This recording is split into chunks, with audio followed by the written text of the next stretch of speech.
있습니다. 여러분, 하나님이 다스리는 하나님 나라는 의와 희락과 평강, 사랑, 생명 이런 것이 풍성하죠. 반대로 없는 것들이 있습니다. 없는 것들이 많이 있는데 어떤 걸 제가 떠오르냐면 여러분 한번 맞춰보세요. 뭐 죄악도 없고 죽음도 없고 저주도 없고 뭐 아픈 것 다 없는데 액체로 된 것 중에 없는 거. 두 글자. 애곡과 관계에 있는 거. 그렇죠. 눈물입니다. 하나님 나라에 눈물이 없다는 것 아시죠? 왜 없을까요? 하나님이 그 눈에서 눈물을 씻어주기 때문에 그렇습니다. 우리 하나님은 성경에 위로의 하나님이다 이렇게 표현되어 있습니다. 포로로 끌려간 이스라엘 백성들에게 이사야를 통해 내 백성을 위로하라 말씀하신 하나님이세요.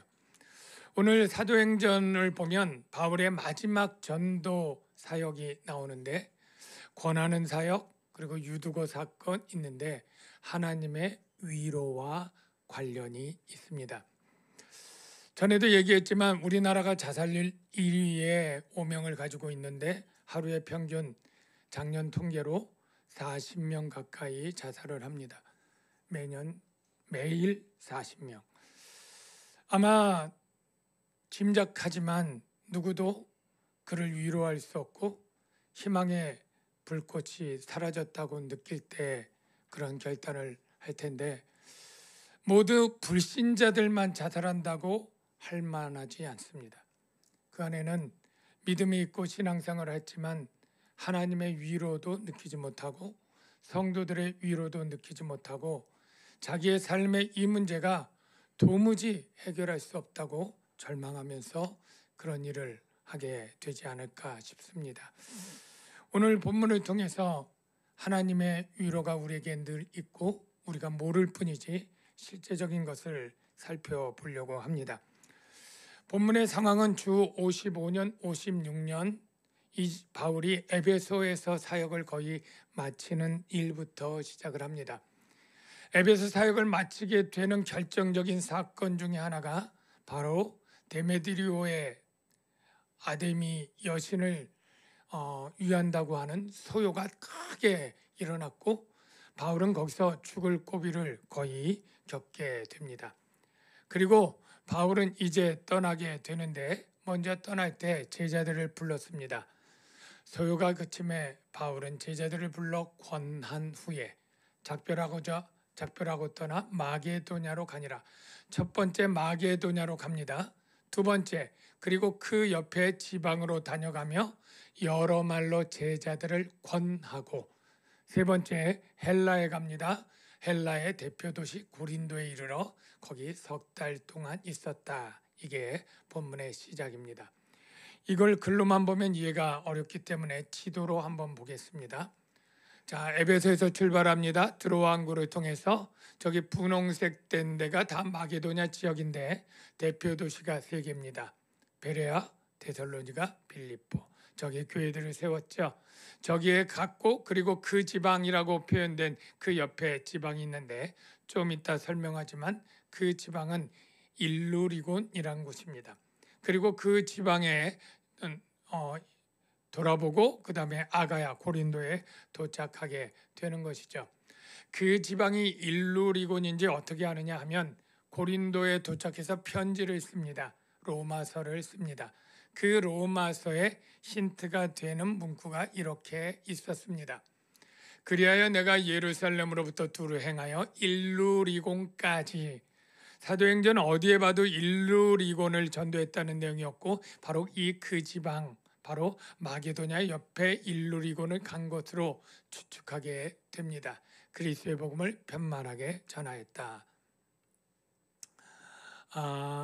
여러분 이 마게도냐를 가게 된 게 어떤 이유였느냐 하면 이미 작정을 했다고 하는 내용이 있습니다.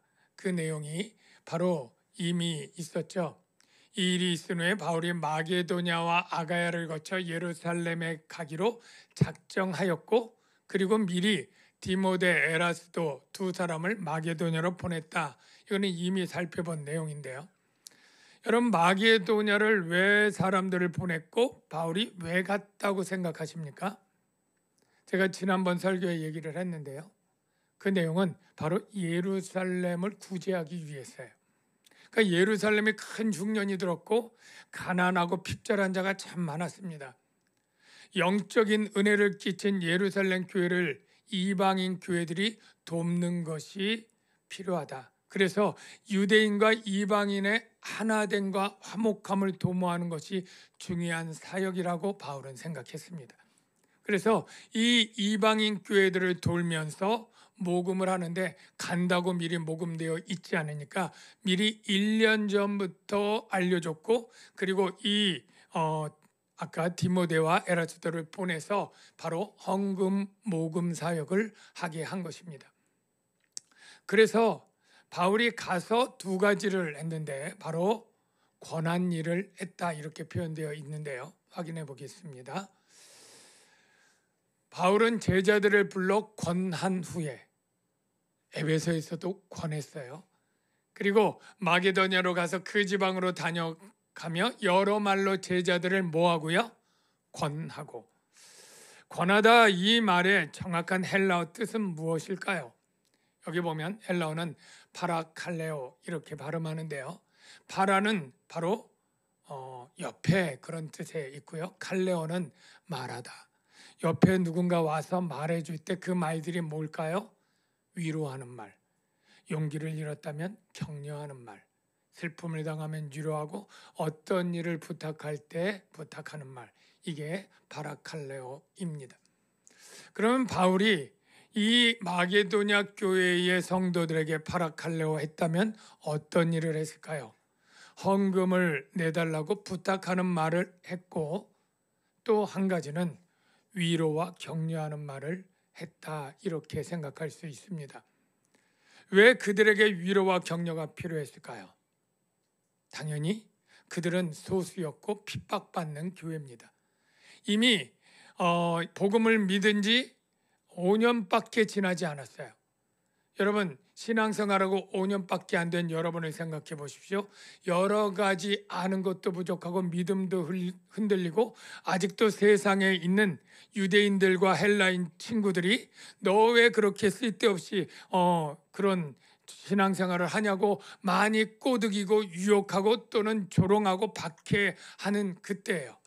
길드라고 하는 협동체제에서 쫓겨나서 경제적으로 어려움을 당하는 때예요. 이럴 때 낙심하고 믿음이 흔들릴 상황 아니겠습니까?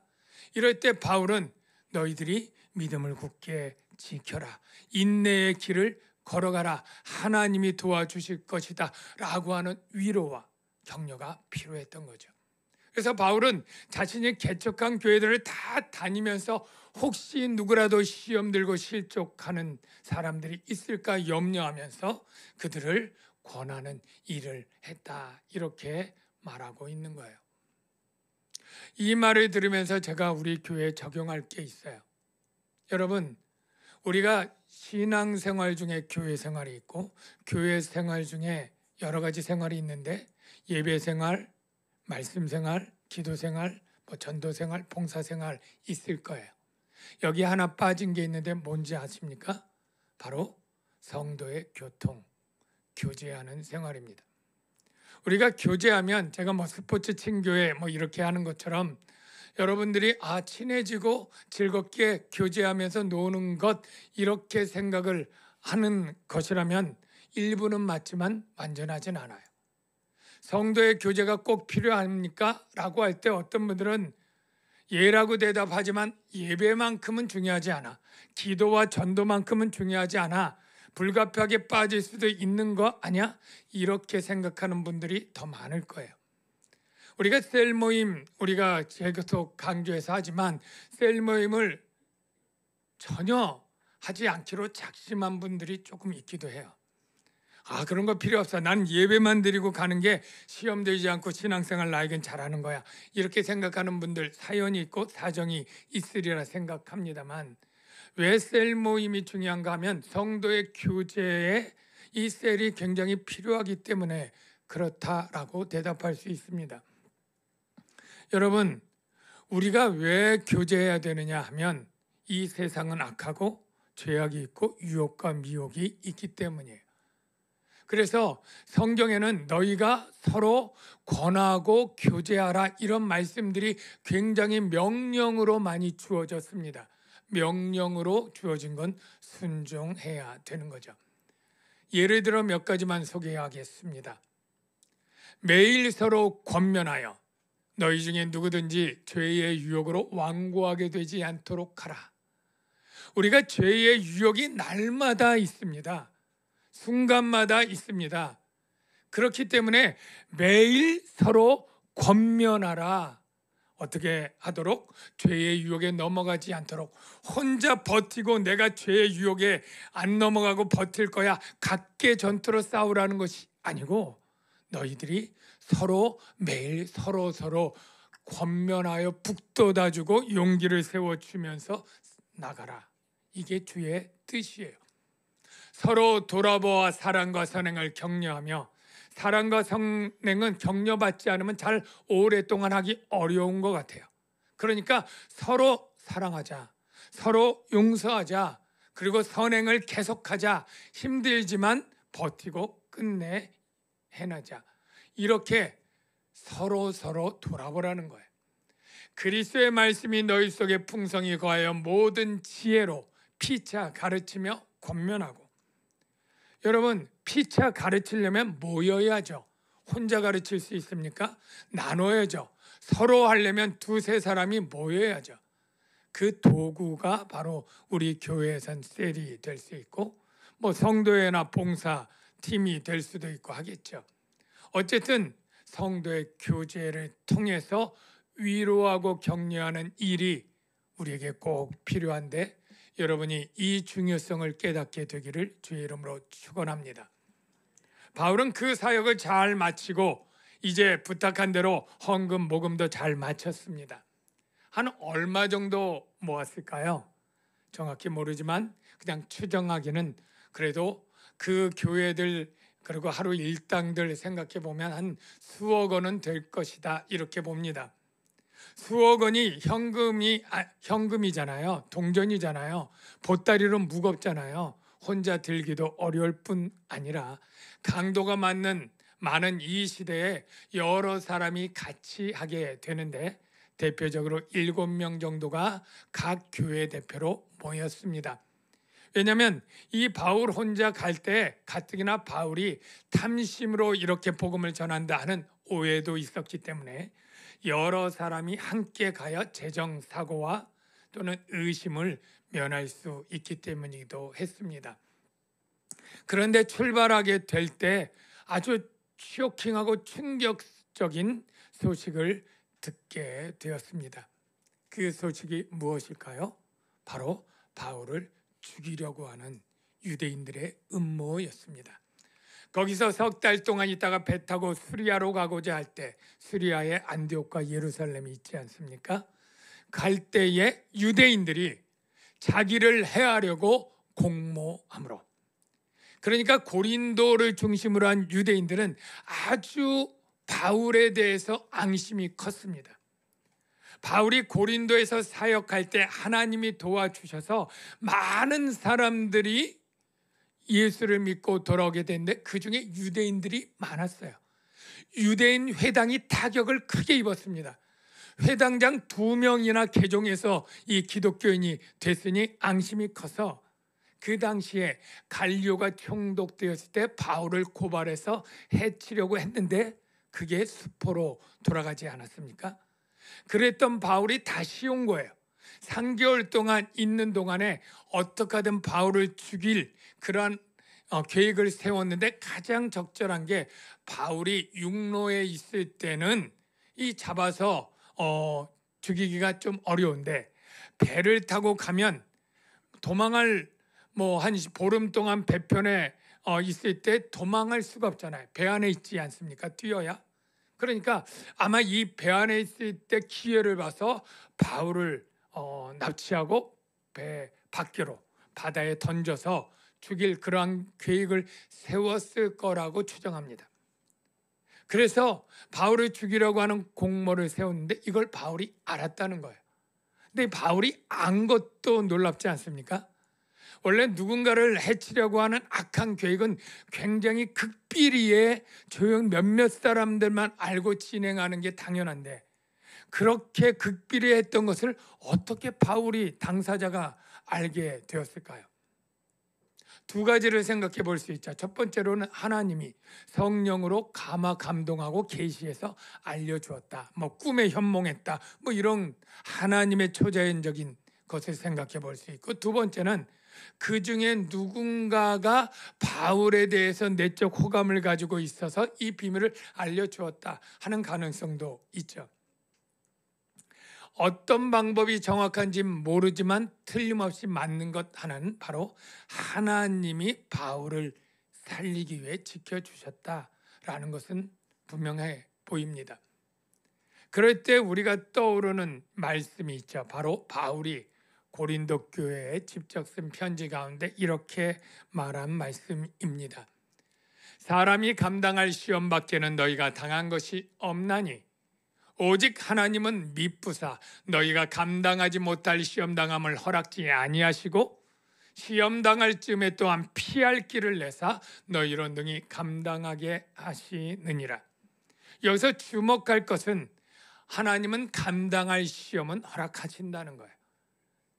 그의 실력에 따라서 문제를 내는 것처럼 그의 영적인 실력에 따라서 시험을 허락하시기도 하고 피하기도 하시는데, 바울은 결국에는 순교당할 사도입니다. 그러나 지금은 때가 아니고 사명이 남아 있어요. 그럴 때 하나님은 바울에게 여러 가지 시험들, 환난들, 박해들을 때때로 허락해서 두들겨 맞기도 하고 죽을 뻔하기도 하고 난파되기도 하고 여러 가지 고난의 시험들을 허락하시지만 결정적인 것들은 피할 길로 피하게 하시는 그런 하나님이심을 우리에게 보여줍니다. 저와 여러분에게도 하나님이 주시는 시험은 동일하리라고 믿습니다. 여러분이 감당할 시험들은 허락하시지만 감당하지 못할 것들은 막아주시거나 피할 길로 피하게 하시는 그런 선하시고 지혜로운 우리 하나님을 신뢰하시기를 바랍니다. 그래서 바울은 이 음모를 듣고 배편으로 가던 모든 일정을 갑자기 몰래 취소하고 변경했겠죠. 유대인들이 허탕을 치도록.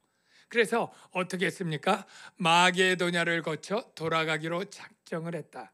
그리고 각 교회 대표자 7명과 같이 가기로 했다. 그래서 드로아에서 만나기로 한 겁니다. 그래서 드로아에 가서 안전하게 가서 만나고 7일을 머물렀다라고 되어 있습니다.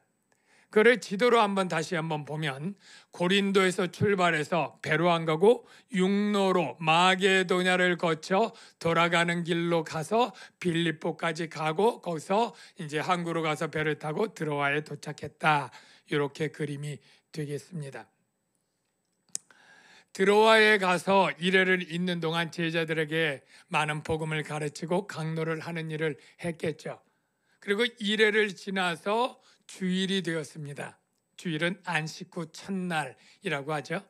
그 주일에 똑같이 초대교회도 주일에 예배를 드리기 시작했는데 이 날은 특별했습니다. 바울이 이제 주일 지나고 월요일 날 배편으로 떠나는 거예요.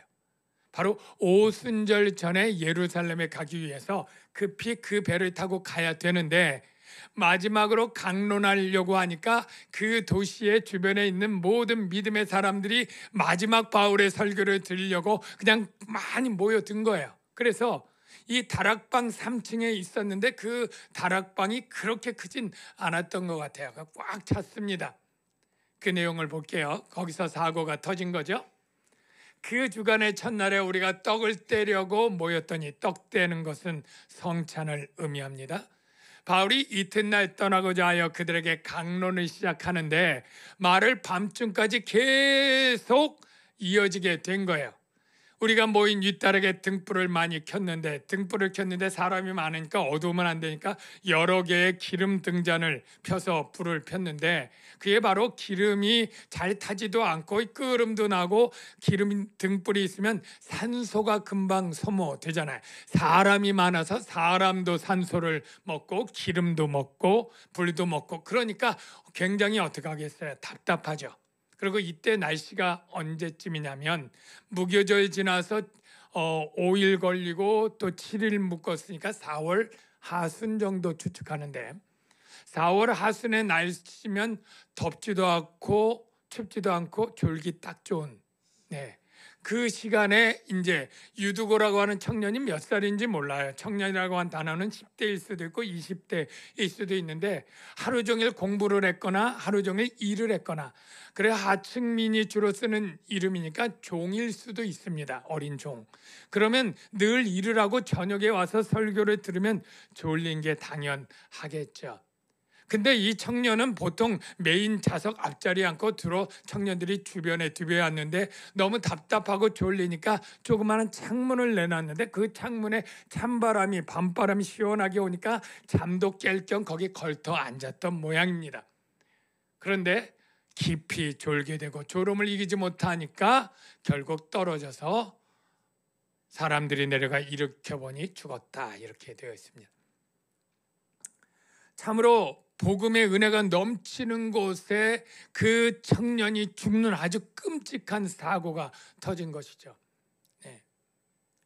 사람들이 다 그냥 뛰어내려가서 우왕좌왕하고 놀라고 울기도 하고 막 이렇게 비명소리 가운데 있을 때 바울이 바로 그 위에 몸을 안고 기도했겠죠. 마치 엘리사가 했던 것처럼 그렇게 거기서 기도할 때 생명이 돌아온 것입니다.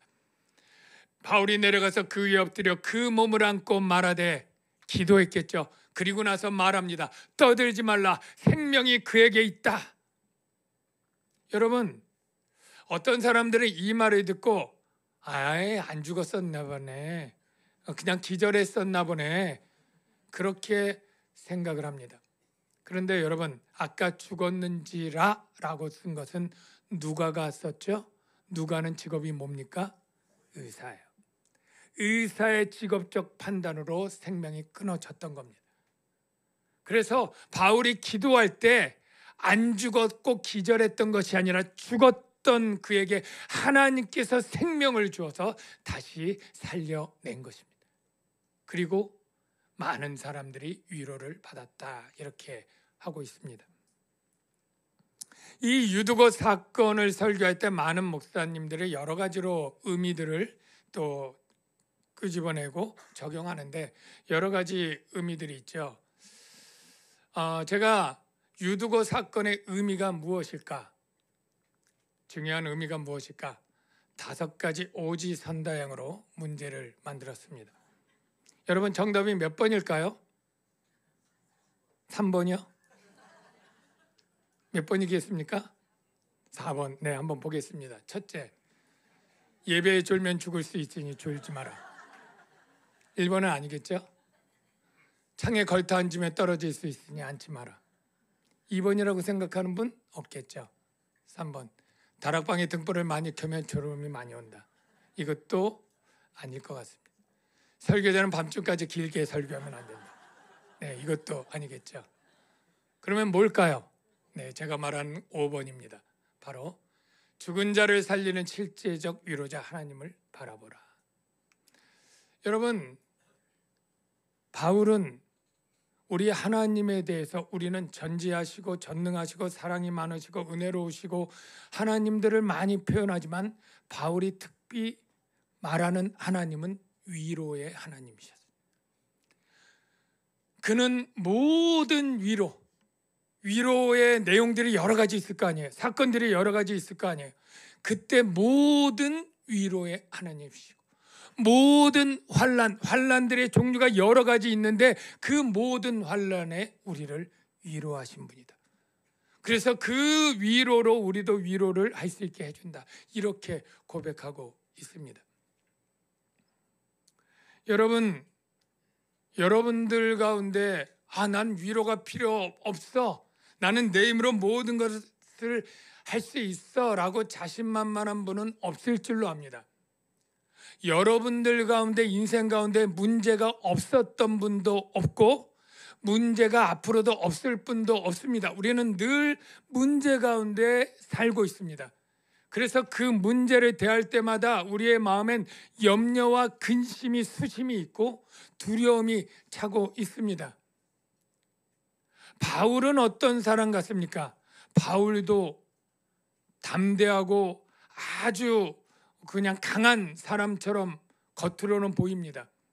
왜냐하면 바울이 스데반 죽이는 일도 나섰고 여러 교회를 핍박할 때 아주 잔인하고 무자비해서 남녀를 끌어다 옥에 가두고 죽이는 일도 서슴지 않았다라고 하는 이 구절만으로 그는 보통 사람이 아닌 아주 강한 심성을 가진 분이라고 우리가 알 수 있지 않습니까?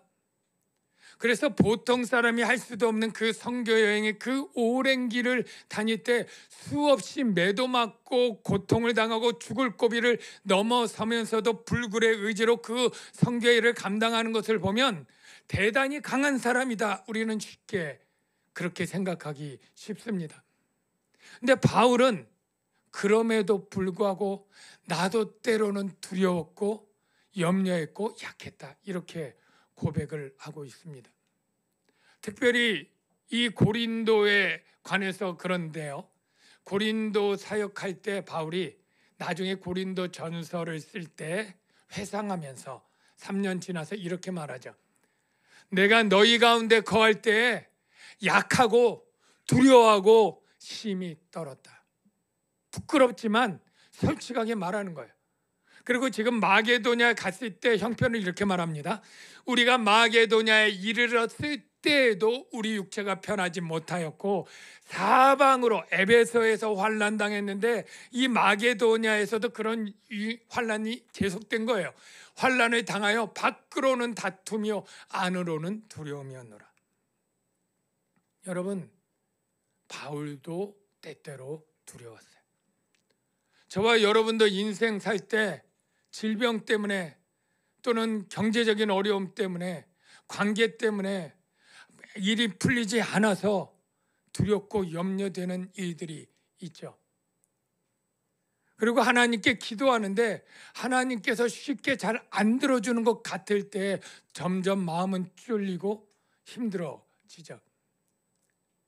그런데 하나님은 위로하실 때 때로는 우리에게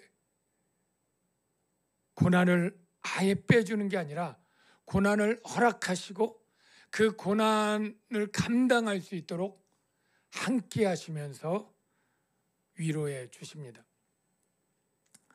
바울에게 유대인들이 아예 살해하지 못하도록 유대인들을 다 없앤 것이 아니에요. 앞으로도 계속 유대인들은 그를 죽이려고 하는 음모들을 세울 거예요. 그럴 때 바울은 생명의 위협을 느낄 것입니다. 그리고 내가 이 사역을 이때쯤 접어야 되나 하는 고민들이 많았을 거예요.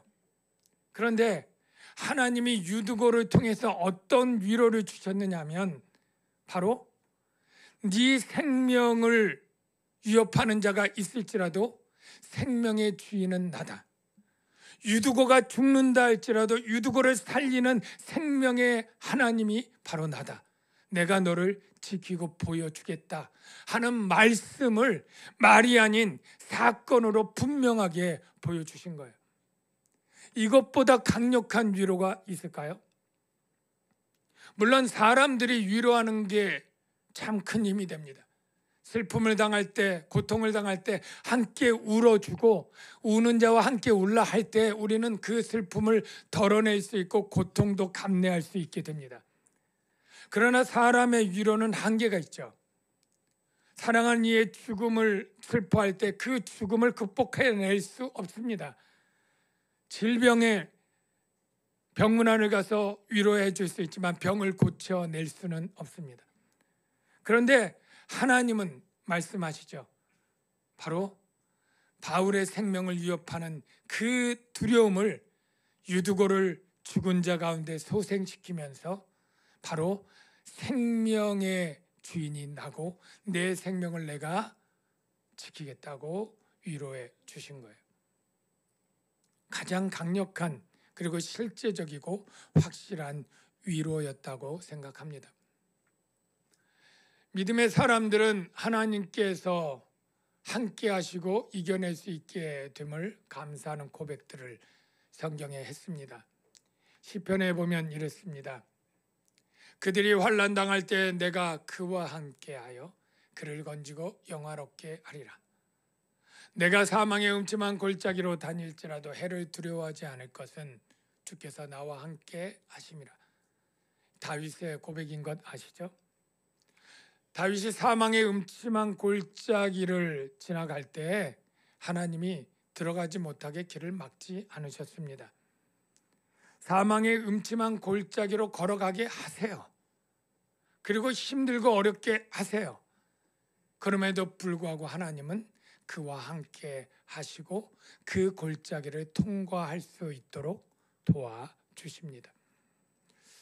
어쩌면 우리의 인생 가운데 계속 믿음의 사람들인 우리에게도 두려워할 만한 어려움들은 올 거예요. 하나님은 그 고통을 피하거나 제거해 주지 않을 수 있어요. 그러나 고통 속에서 함께 하사 견뎌내게 하는 분이십니다. 이 위로의 하나님을 우리가 신뢰한다면 우리가 극단적인 결정이 아니라 어려움 속에서도 기도하며 믿음의 인내를 경주할 수 있을 것이라 믿습니다. 저와 여러분 모두 그 은혜가 있기를 축복합니다.